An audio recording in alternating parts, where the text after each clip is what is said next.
سمجھا جاتا، لہٰذا میں نے اس لیے پہلا حصہ آپ کی مکمل توجہ حاصل کر لی تاکہ مجلس کو مکمل فعل تصور نہ کیا جا سکے۔ بسم اللہ سرکار، آپ زندہ و سلامت رہے۔ حسب اور نسب یہ پہچان ہوتی ہے۔ حضرت آدم کے دو بیٹے حابیل اور قابیل، قابیل نے حابیل کو قتل کر دیا۔ اس میں اگر آپ کو ناموں کی پہچان نہ ہو سکے کہ ان میں سے قاتل کون ہے مقتول کون ہے، ہمیشہ یاد رکھیے گا قاتل والی کاف جس کے نام پہ ہے وہ قاتل ہے، قابیل۔ اس نے حابیل کو قتل کر دیا۔ پھر خدا نے آدم کو دو بیٹے دیے، ایک کا نام شیس، ایک کا نام یافس۔ شیس اور یافس سے حضرت آدم کی نسل چلی۔ ان کے لیے اللہ نے جنت سے دو حوریں اتاری، ایک کا نام نزلہ، ایک کا نام منزلہ۔ شیس اور یافس کی نسل دنیا میں قائم ہو گئی۔ شیس کو اللہ نے 12 بیٹے دیے اور یافس کو اللہ نے 12 بیٹیاں دی۔ ان دونوں کی خاندانوں کی آپس میں شادیاں ہونی شروع ہو گئی اور نسل انسانی پھیلنا شروع ہو گئی۔ شیس اور یافس سے نسل انسانی چلی۔ پھر یافس کی نسل سے خدا نے آگے انبیاء کا سلسلہ شروع کیا۔ یافس کا ایک بیٹا نبی بنایا جسے انوش کہا گیا۔ انوش کے ایک بیٹے کو نبی بنایا جسے کنان کہا گیا۔ کنان کا بیٹا نبی ہوا جسے مہلائیل کہا گیا۔ مہلائیل کا بیٹا نبی ہوا جسے ال کہا گیا۔ ال کا بیٹا نبی ہوا جسے یرد کہا گیا۔ یرد کا بیٹا نبی ہوا جسے اخنوک کہا گیا۔ اخنوک کو ادریس کہتے ہیں۔ یہ جناب ادریس اس دنیا میں پہلا انسان ہے جس نے تہذیب انسانیت کا آغاز کیا۔ جناب ادریس کی زندگی، جناب ادریس کے بارے میں مکمل مجلس پڑھی جا سکتی، لیکن میں بڑی جلدی گزرنا چاہتا ہوں۔ جناب ادریس وہ ہے، سب سے پہلے یہ جو زراعت ہے، یہ جو آپ آج کھیتی باڑی کرتے ہیں، یہ سب سے پہلے جناب ادریس نے شروع کی۔ گنتی سب سے پہلے ادریس نے ایجاد کی۔ ستاروں کا علم سب سے پہلے زمین پہ جناب ادریس نے پہنچایا۔ سب سے زیادہ مشہور یہ ہے کہ جو انسان کپڑے پہنتا ہے، اسے کپڑے پہننے کا سلیقہ ادریس نے سکھایا۔ ادریس نام پڑا تھا درس دینے کی وجہ سے، استاد کہلائے انبیاء کے، لہٰذا انہیں ادریس کہا گیا۔ کپڑے سینے کا ہنر انہیں اللہ نے عطا کیا۔ پھر جب انہیں کپڑے سینے کا طریقہ آ گیا، خدا نے کہا تجھے کپڑے سینے کا طریقہ آ گیا ہے، اب میں تجھے جنت میں بٹھا لیتا ہوں کیونکہ مجھے جنت کے مالکوں کا لباس چاہیے۔ جناب ادریس کو خدا نے، اور جناب ادریس وہ اللہ کا نبی ہے جو زندہ ہے اور جنت میں ہے۔ عیسیٰ زندہ ہے لیکن جنت میں نہیں، عیسیٰ چوتھے آسمان پہ، ادریس زندہ ہے لیکن جنت میں، اس لیے یہ کام پہلے کر چکا ہے جس کے بعد جنت میں جانا تھا۔ یہ وہ کپڑے سی چکا ہے۔ عیسیٰ کا بھی کام باقی ہے کیونکہ 12ویں کا بھی ظہور نہیں ہوا۔ لہذا جناب ادریس سے توجہ مکمل سرکار، جناب ادریس سے تہذیب انسانیت کا پھر آگے سے آغاز ہو گیا۔ جناب ادریس کا ایک پوتا جس کو نام لمک بھی کہتے ہیں، لامک بھی کہتے ہیں، ان کا ایک بیٹا ہوا جس کو کہتے ہیں یشغر۔ یشغر کیونکہ عبرانی زبان کا لفظ ہے، اسے عربی میں عبد الغفار بھی کہا گیا، عبد الشکور بھی کہا گیا، عبد الاعلی بھی کہا گیا۔ یہ 3 نام تاریخ میں عرب کی طرح لکھے، لیکن نام ان کا پڑ گیا نوح، نوحہ پڑھنے کی وجہ سے۔ قوم ظلم کرتی تھی، نوح نوحہ پڑھتا تھا۔ قوم پتھر مارتی تھی، نوح نوحہ پڑھتا تھا۔ نوحے پڑھنا نبیوں کی سنت ہے، پتھر مارنا کافروں کی عادت۔ نوجوان آج کی مجلس کو مکمل توجہ فرمائیے۔ جناب نوح نے سلسلہ تبلیغ کا آغاز کر دیا۔ 950 سال یہ اللہ کا نبی تبلیغ کرتا رہا، 950 سال۔ بندے کتنے مسلمان ہوئے؟ 80۔ 950 سال تبلیغ، 80 بندے مسلمان ہوئے۔ 950 سال کے بعد جناب نوح نے کہا میرے اللہ بس تھک گیا ہوں۔ 950 سال کوئی تھوڑا عرصہ نہیں ہوتا۔ عذاب بھیج ان پہ۔ نوح نے عذاب مانگا، یہ جبریل آیا۔ جبریل نے ہاتھ میں کھجوریں رکھ دی۔ اسے کہا اللہ کہہ رہا کھجوریں کھا اور گٹھلیاں دفنا۔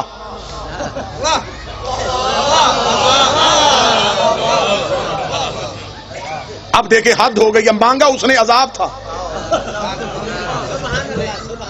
کھجوریں گئی۔ نوح نے کہا میں 950 سال کے بعد اگر مانگا ہی مانگا تو اس نے کھجوریں کیوں بھیج دی؟ جبریل نے کہا خدا کہہ رہا ہے کہ کھجوریں کھا اور اس کی گٹلیاں زمین میں دفنا، ان سے کھجور کا درخت پیدا ہوگا۔ جب وہ کھجور کا درخت پیدا ہو جائے، اس کھجور کے درخت کے لکڑیاں اتارنا، اس لکڑی کے پھٹے بنانا، ان پھٹوں سے پھر ایک کشتی بنانا۔ نوح نے کہا کہ کیونکہ جو زمیندار بندے بیٹھے یہ میری اس بات کو ضرور یقیناً اس پہ دلیل دیں گے، کھجور وہ درخت ہے جو دیر سے جوان ہوتا، بیری کہتا، سفیدہ کہتا، کوئی اور درخت کہتا، خدا نے کہا کھجور سے بنا۔ نوح نے کہا کھجور کب جوان ہوگی، کب لکڑیاں اتاروں، میں کسی اور درخت کی لکڑیاں اٹھا لوں؟ لفظ سننا، لفظ، میں کسی اور درخت کی لکڑی اٹھا کے اس سے بناؤں؟ جبریل نے کہا تجھے نہیں پتا سفینہ بننا ہے نجات کا، نجات کے سفینے کو یہاں کی لکڑی لگ ہی نہیں سکتی۔ کون شیعہ ہے جسے نبی کی حدیث نہیں یاد؟ نبی نے کہا میری اہل بیت کی مثال سفینہ نوح کی ہے، اگر نوح کی کشتی کو یہاں کی لکڑی نہیں لگتی تو اہل بیت میں کوئی گناہگار کیسے آ سکتا؟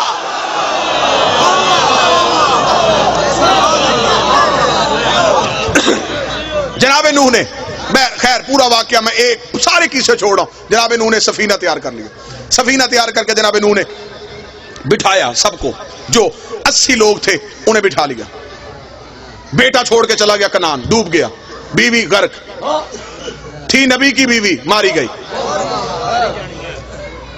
تھا نبی کا بیٹا غرق ہو گیا، جوڑے جوڑے بٹھانے شروع کر دیے، جانوروں کی ہر نسل، کیونکہ دوبارہ پوری دنیا نے غرق ہونا تھا، نئی دنیا آباد کرنی تھی، لہذا ہر مخلوق کا جوڑا چاہیے تھا۔ نبی نے بلایا ساری مخلوقات میں سے 80 انسان آ گئے اور ہر ایک جانور کا جوڑا جوڑا آنا شروع ہوا، حتیٰ کہ خنزیر جو ہے یہ بھی نوح کی کشتی کی طرف دوڑا۔ اس کی مادہ نے اس سے پوچھا کہاں جا رہا ہے؟ اس نے کہا تجھے نہیں پتا نبی بلا رہا ہے، اگر نہ گئے تو کل کو دنیا کہے گی تھی سور تھے نہیں آئے۔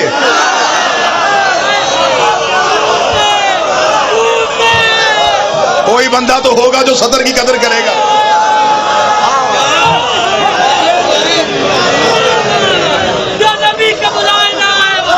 کل کو دنیا کہے گی، رائے نجم صاحب کل کو دنیا کہے گی خنزیر تھے نبی بلاتا رہا،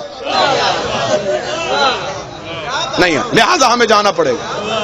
چلے گئے 80 لوگ آباد ہو گئے، 80 لوگ لے کے جناب نوح کی کشتی کو ہجودی پہ جا کر رکی، پوری دنیا غرق ہو گئی۔ ترکی کے قریب ایک شہر آوران آج بھی ہے، یہ پہلا شہر ہے جناب نوح کے دور کا جو آباد ہوا۔ اگر نوجوان بیٹھے، اگر آپ گوگل پہ جائیں میپ اٹھائیں تو آپ کو عراق سے موصل سے جو حلب کی روڈ ہے اس پہ آپ دیکھیں تو شمال کی جانب آپ کو وہ آبادی نظر آئے گی، آوران۔ یہ زمانہ قدیم کا سب سے پرانا شہر ہے جو آج بھی آباد ہے۔ یہاں پہ آ کے وہ 80 لوگ آ کے ٹھہرے، انہوں نے اس شہر 80 لوگوں نے وہ شہر آباد کیا۔ وہاں پہ آج بھی ایک گلی ہے، ایک بازار ہے جسے کہتے ہیں سوق السمانیہ، 80 لوگوں کی آباد کی ہوئی گلی۔ سمانیان کہا جاتا ہے 80 کو، سوق کہا جاتا ہے عربی میں بازار کو، 80 لوگوں کا آباد کیا ہوا بازار۔ یہاں پہ آ کے انہوں نے یہ شہر آباد کر لیا۔ جب یہ شہر آباد ہو گیا تو پھر ایک ایسی بیماری ہے جس سے یہ 80 لوگ دنیا سے چلے گئے۔ نوح کے 3 بیٹے اور ان کی اولاد بچ گئی، حام، سام اور یافس۔ اب خدا نے دوبارہ نسل انسانیت کا آغاز کر دیا۔ حام، سام، یافس، نوجوان یاد رکھیے گا آج کی تقریر، حام، سام اور یافس۔ اب اس سے نسل انسانیت شروع ہونے لگی، کیونکہ خدا اب دوبارہ انسان کو طاہر کرنے لگا ہے، مرکز عصمت میں انسان کو لے کے واپس آنے لگا ہے۔ اب حام، سام اور یافس یہ 3 بیٹے ہیں جن سے نسل انسانیت کا آغاز ہو گیا۔ حام کے 9 بیٹے، سام کے 9 بیٹے، یافس کے 11 بیٹے، جس سے نسل انسانی چلی۔ اب یہ جو حام ہے اس کے لیے میں نوجوانوں کو بتاؤں، جتنا بھی یہ افریقہ ہے اس ٹائم دنیا کے 7 بر اعظم ہیں۔ اب دیکھیے گا میں پوری دنیا کا نقشہ آپ کے سامنے پڑھنے لگا ہوں۔ جتنا بھی افریقہ ہے، جتنے بھی سیاہ فام لوگ ہیں، سیاہ کالے جتنے بھی لوگ ہیں، یہ جناب حام کی نسل میں سے ہے، یہ اولاد ہے جناب حام کی۔ اس پوری نسل میں سے جو قبیلہ، جو خاندان عزت، روحانیت، عبادت سے مشہور ہوا اسے کہتے ہیں قبیلہ بربر۔ یہ خاندان بربر وہ تھا جو حام کی اولاد میں سے پاکیزگی، بزرگی، عزت اور فضیلت میں مشہور تھا۔ جناب فضہ کا تعلق اس خاندان سے تھا۔ اس خاندان کو نوبیہ بھی کہتے ہیں، اس لیے جناب فضہ کا ایک لقب ہے فضہ نوبیہ، اس خاندان بربر کی وجہ سے۔ یہ جناب حام کی اولاد ہے۔ یہ سارا سیاہ فام علاقہ یہ جناب حام کی اولاد میں سے ہیں، اور یہ جو قبطی ہوتے ہیں، جو نجاشی بادشاہ، یہ سارے بھی حام کی نسل میں سے آئے۔ جناب سام آ گئے۔ اب جناب سام جتنا بھی عرب ہے، یہ سام نے آ کے عرب کو آباد کیا۔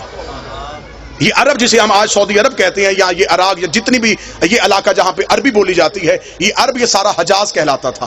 اسے آ کے سام اور سام کے بیٹوں نے آباد کیا۔ جناب سام اسے آباد کر کے خود جناب سام بر صغیر میں آ گئے، پاک و ہند میں۔ جناب سام جب بر صغیر میں پہنچے تو یہ پاکستان میں جب آئے تو یہ گجرات میں آئے۔ آج بھی ہیڈ مرالہ سے جلال پور جٹاں کی طرف جاتے ہوئے وہاں پہ 18 نبیوں کی قبریں ہیں۔ آپ کو پورے پاکستان میں اکثر جگہوں پہ قبریں ملے گی جسے ہمارے لوگ زمانے کے لوگ کہتے ہیں 9 گزے، انہیں پیر سمجھا جاتا ہے، یہ جناب سام کی اولاد میں سے۔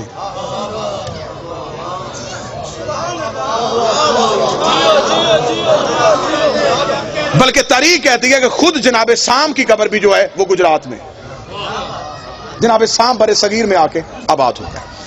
اب جناب سام کی 2 طرح کی نسلیں چلی، ایک نے عرب آباد کیا، ایک نے یہ ہندوستان کو آباد کیا۔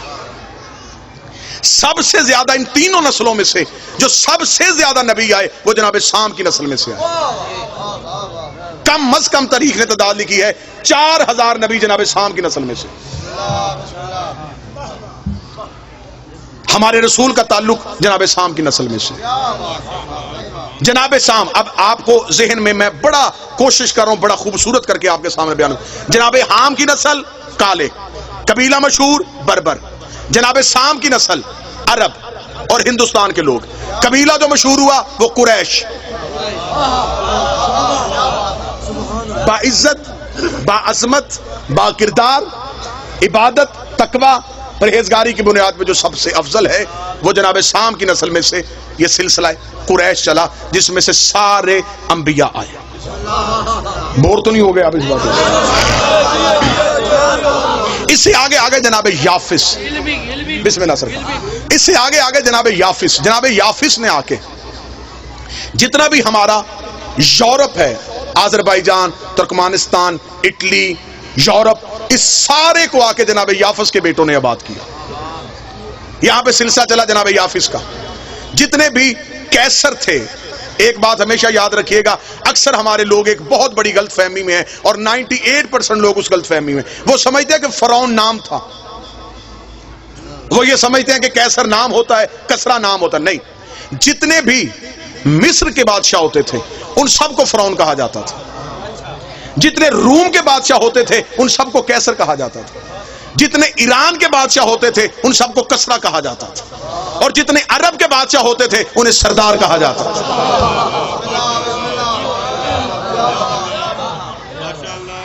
پھر ایک چوتھی نسل چلی، ان تینوں نسلوں کے امتزاج سے ایک چوتھی نسل قائم ہوئی جسے آریہ کہا جاتا ہے۔ اگر آپ نوجوان جائیں گے انٹرنیٹ پہ، آپ جا کے سرچ کریں گے تو مہابھارت، برہمن جو ہندو مذہب میں ہے، جو ہندو مذہب کا سب سے برگزیدہ خاندان ہے، اس کا تعلق بھی آریہ نسل کے ساتھ ہے۔ یہ 4 نسلیں آباد ہو گئی، حام، سام اور پھر آریائی نسل۔ جناب یافس کو چھوڑ کے حام، سام اور آریہ۔ جناب یافس پہ پھر گفتگو، کل کی گفتگو پہ میں جناب یافس پہ بول دوں گا۔ اب ہمارے جو 5 امام ہیں ان کی مائیں سامی النسل ہیں۔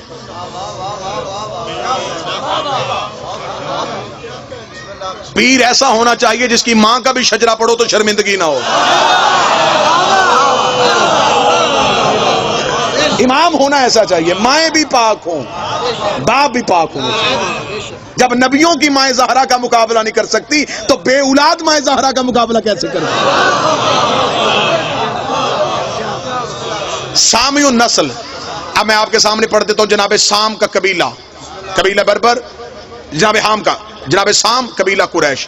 جناب سام کے قبیلے میں سے جو ہمارے 5 آئمہ کی والدہ امہات ہیں، مائیں ہیں مقدس، ان میں سے پہلی ماں مولا امیر المومنین کی والدہ جناب فاطمہ بنت اسد، اللہم صلی علی محمد و آل محمد، اسد کی بیٹی، نسل سام کی۔ مولا امام حسن اور امام حسین کی والدہ جناب سیدہ شہزادی کونین،